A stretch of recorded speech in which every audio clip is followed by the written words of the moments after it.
do PT, do que está vindo aí, do PSB, o que você quiser, de todos os partidos, é uma gente muito despreparada para a disputa do poder político. Então, elas são muito vulneráveis a essa luta pelas causas e se iludem com as cantilharias da direita. A direita, ao contrário, ela tem alguns princípios básicos, né? A defesa da propriedade, o alinhamento com os Estados Unidos, a defesa do mundo ocidental, tal como ele se configura aqui, a segurança hemisférica e o prestígio político. E eles convivem bastante bem com qualquer regime político, ditadura, democracia, presidente eleito pelo Partido dos Trabalhadores, pelo PMDB, pelo PRONA, pelo Partido Liberal, pelo que for. Porque, no fundo, eles, desde 94, do FHC, eles se beneficiam com o chamado Plano Real, que é a economia política do rentismo, que ninguém está disposto a enfrentar, e a maioria, inclusive, com capacidade de entender. Uhum. Não é? Não é à toa que a Miriam Leitão, Vera Magalhães já ficaram chocadas com a Faria Lima seduzida pelo discurso lá do Pablo Marçal. Quer dizer, no fundo eles estão no mesmo jogo, né? Eles estão no mesmo jogo, e nesse caso aí, eles estão casados com o Nunes.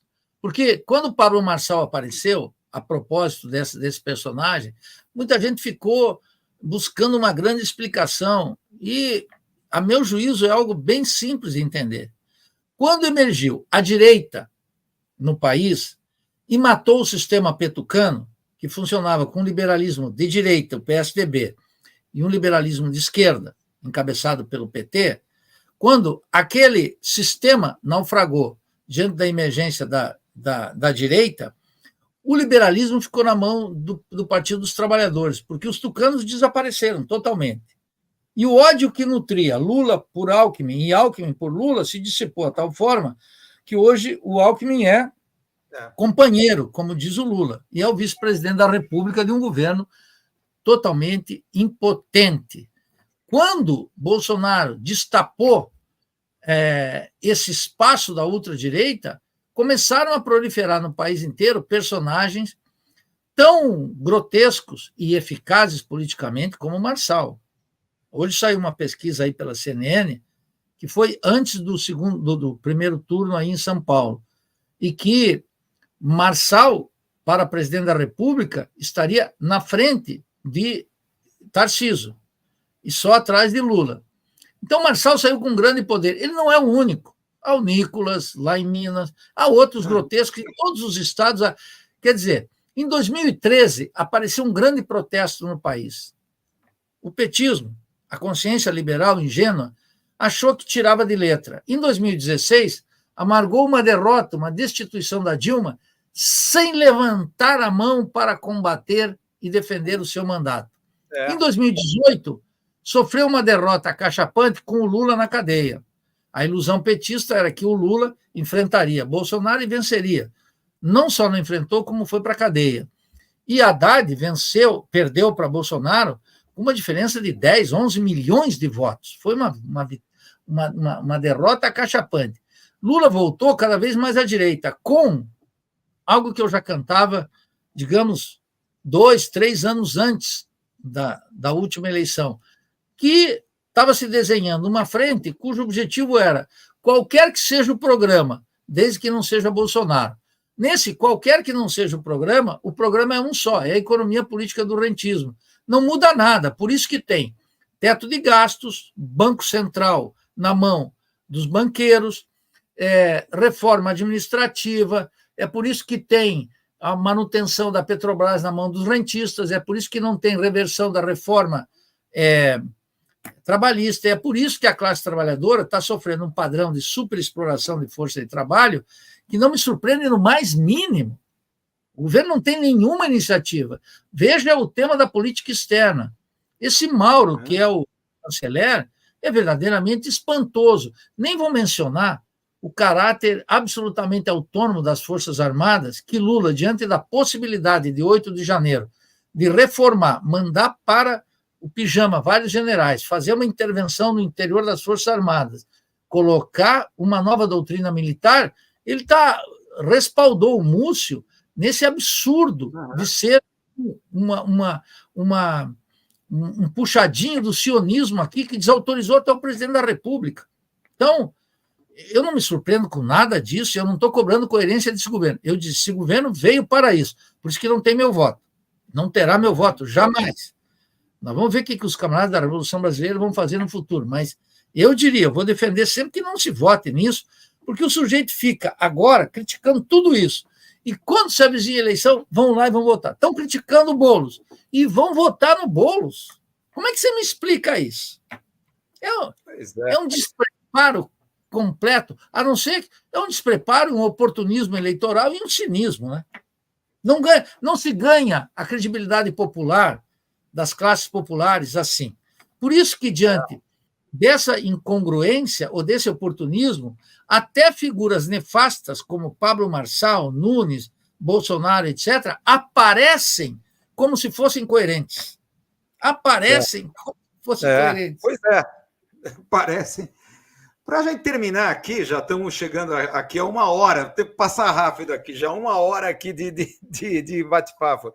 Para terminar aqui numa síntese, você está colocando a esquerda liberal e a direita liberal. Quer dizer, parece que ambos os lados estão dentro de um jogo do rentismo, tá?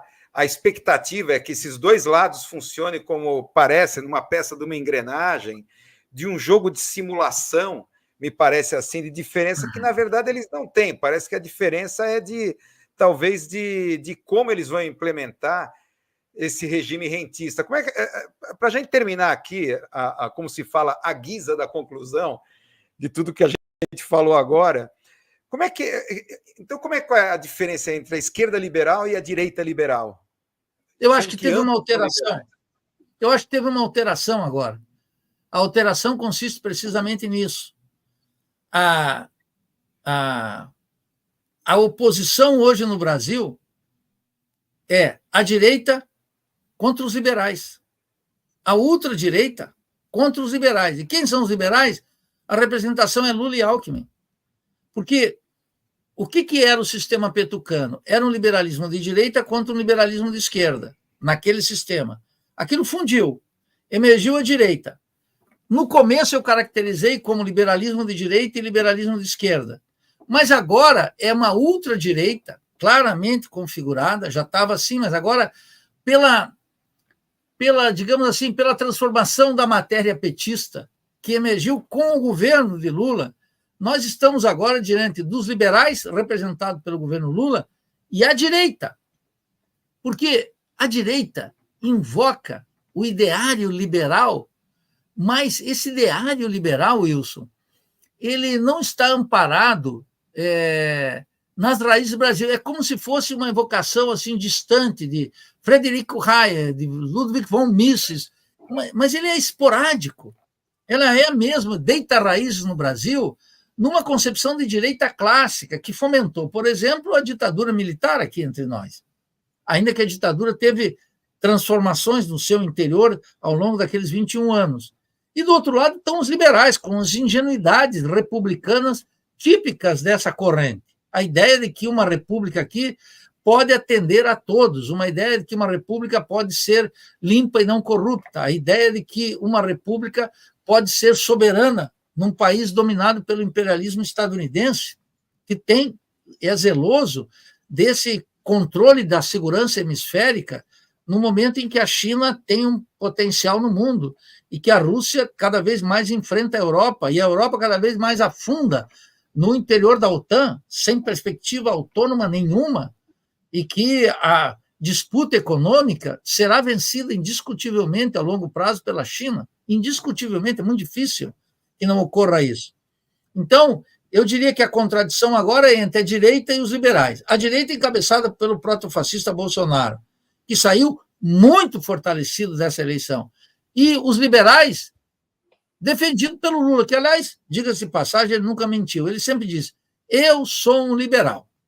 E ainda colocava como contraste, ele dizia, a Dilma que tem formação ideológica. O Lula tem uma formação muito débil de um político vulgar e pragmático que não está à altura das exigências históricas de um país que navega na lógica das situações extremas.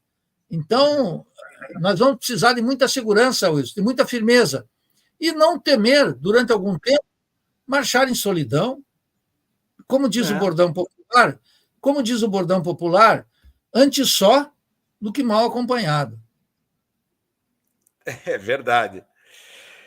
Isso me lembra aqui até uma frase que até de um filme que a gente vai tratar aqui, do Megalópolis, né, do Coppola, que tem uma citação do Marco Aurélio durante o filme, que ele fala que o objetivo da vida não é estar do lado da maioria, mas escapar encontrando-se nas fileiras dos insanos. Uma frase supostamente de Marco Aurélio, né, que não está ao lado da maioria, mas na fileira dos insanos, se encontrar na fileira dos insanos. Eu acho que hoje eu adaptaria que nós temos que, não me importo em ser minoria, desde que estejamos do lado da verdade. E a verdade é crítica. Nós temos que afirmar a crítica. A crítica é nossa companheira, e eu, de minha parte, nós da Revolução Brasileira, já rompemos com esse lulismo há muito tempo. Ele é pernicioso e, antes de ser uma solução, ele é parte do problema, ele é um obstáculo para o avanço da consciência crítica, do movimento socialista e dos revolucionários no país. Muito bem, muito obrigado. Bom, vamos concluir aqui, já fizemos uma conclusão aqui final, né? Mais uma hora de entrevista aqui, e pelo que eu estou vendo aqui nos números bombando, né? A nossa conversa aqui. Muito legal, muito obrigado mais uma vez pela sua participação elucidativa aqui, como sempre, né? Temos que realmente, acho que a teoria tem que voltar. Para haver crítica é necessária uma orientação teórica, temos que retornar ao pensamento teórico, né? Se a realidade não foi transformada, temos que voltar novamente a reavaliá-la, viu? Através da luz da teoria. Sem a teoria não há crítica. Estou de pleno acordo com você, Wilson. Talvez essa trajetória teria problemas. Eu tive uma discussão com o Antônio Rizelli há pouco, ele anotava de que a esquerda sempre foi muito antiteórica, né? Teve um desprezo pela teoria.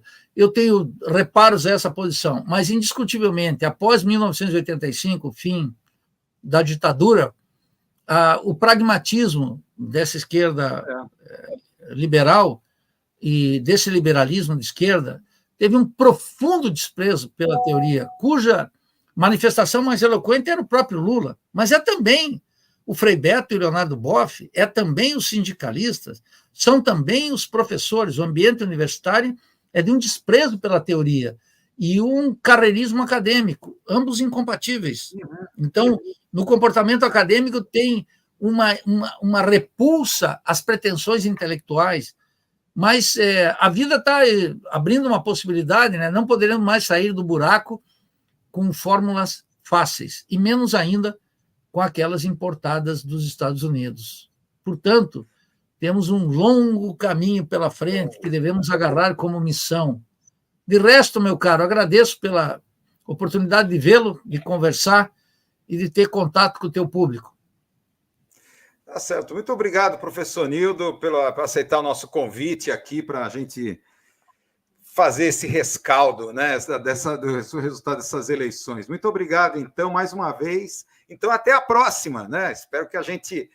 Vamos crescer o passivo aqui novamente de temas para a gente voltar a se encontrar. Sempre ao pé do canhão. Sempre ao pé do canhão. Né? Essa expressão... Que seja breve. Eu estarei sempre ao pé do canhão. Essa expressão ao pé do canhão é uma expressão do hino mexicano.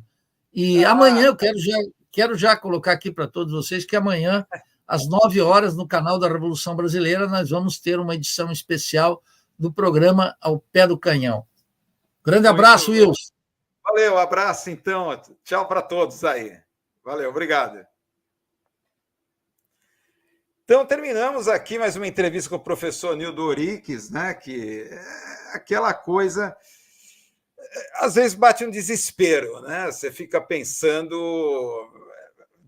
Estamos assim dentro de um jogo, né? Tanto direita liberal, a esquerda liberal. O que mais me incomoda em tudo isso é, de repente, ver a extrema-direita apontando as mazelas do capitalismo liberal, que ela própria participa, é conivente da reprodução e desse jogo.